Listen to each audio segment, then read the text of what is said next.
আরে বেটা সাইডটা একটু লাইট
কোথায় গেল 7 লক্ষ বেকারের কর্মসংস্থান?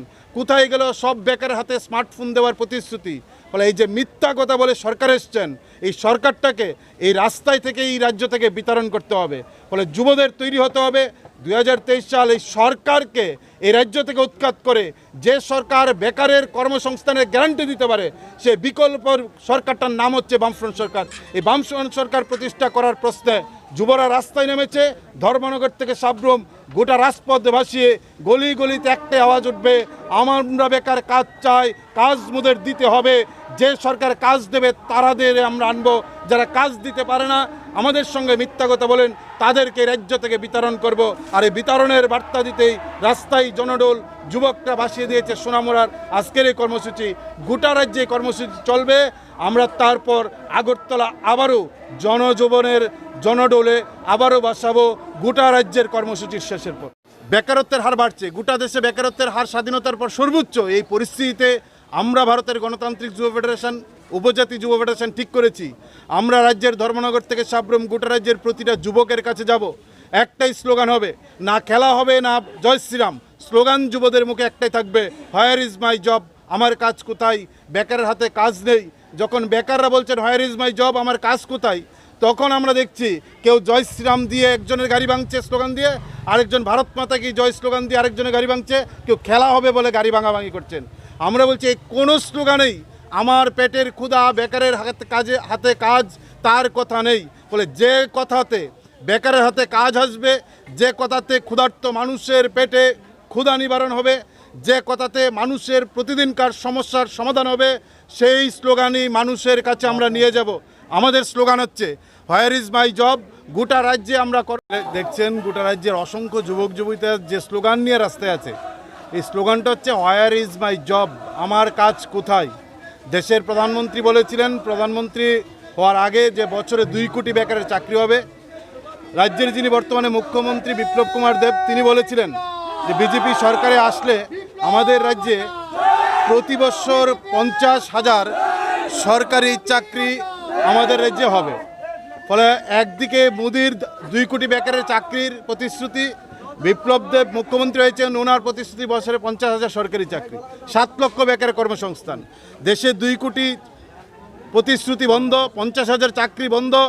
সব মিলিয়ে আমাদের রাজ্যের গত 3.5 বছরে 1,500 চাকরি হয়নি। ইউনিট স্তর থেকে শুরু করে মহকুমা স্তরে আমাদের আজকেও পানিসাগরে এখানে কর্মসূচি হচ্ছে। আমরা প্রতিদিন এই কর্মসূচি নিয়ে রাস্তায় থাকব। প্রতিটা যুবকের কাছে আমরা নানা পদ্ধতি গ্রহণ করেছি।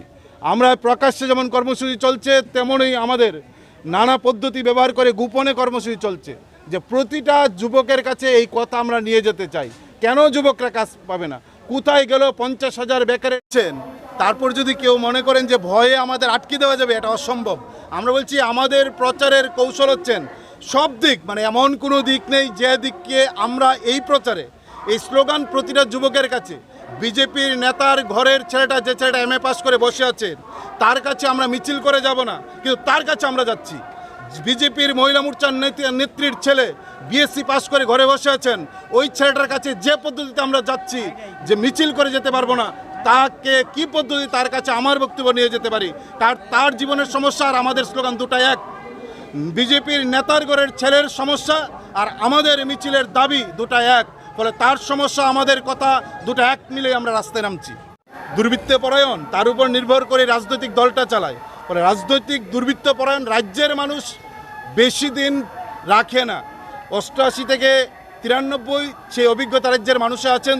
দুর্বৃত্তায়ন করেছেন, গুন্ডামি করেছেন, রাজ্য থেকে বিতরণ করেছেন, আবারও এ রাজ্যে ক্ষমতা এসছেন, আবারও গুন্ডামি করছেন, দুর্বৃত্তায়ন করছেন, পার্টি অফিস পুরাচ্ছেন, মানুষের মাথা ফাটাচ্ছেন, রক্ত ধরাচ্ছেন, মানুষ অভিজ্ঞতায় নিচ্ছেন, মানুষ দূরে সরিয়ে দেবে।